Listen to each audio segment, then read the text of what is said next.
A bar magnet of length L and magnetic dipole moment M is bent in the form of an arc as shown in the figure. The new magnetic dipole moment will be. मेरे प्यारे बच्चों, हम लोग जानते हैं कि अगर कोई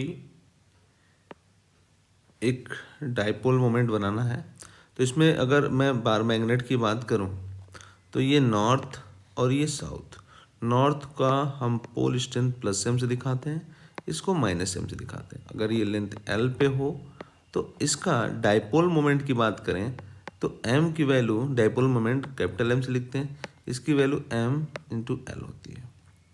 ठीक है, एल इफेक्टिव इसको बोलते हैं, या इसको हम बोलते हैं एम इजकल टू क्या, स्मॉल एम इंटू एल।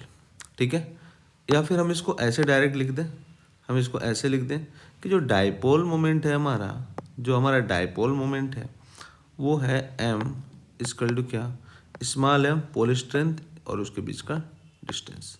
ठीक है, जैसे अगर हम लोग इलेक्ट्रोस्टैट में बात करते थे तो हम लोग वहाँ पे डाइपोल मोमेंट की बात करते थे तो पी इजकल टू हम लोग लिखते थे क्यू इंटू एल, अगर उनके बीच का डिस्टेंस एल है तो। ठीक है ना, चलिए अब ऐसे ही आगे बढ़ते हैं।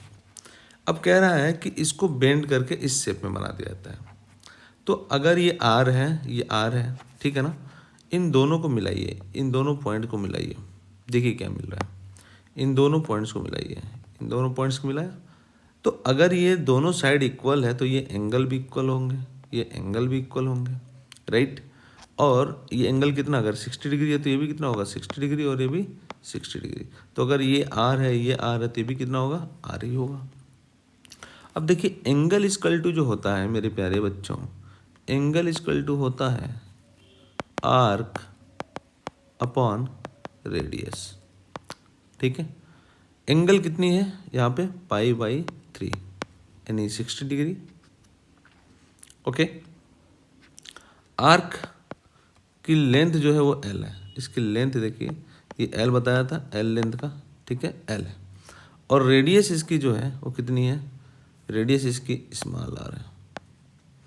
ओके, तो हम आर की वैल्यू क्या लिख सकते हैं, आर इसका लिख सकते हैं 3L/पाई, ये हमारी आर की वैल्यू आ गई।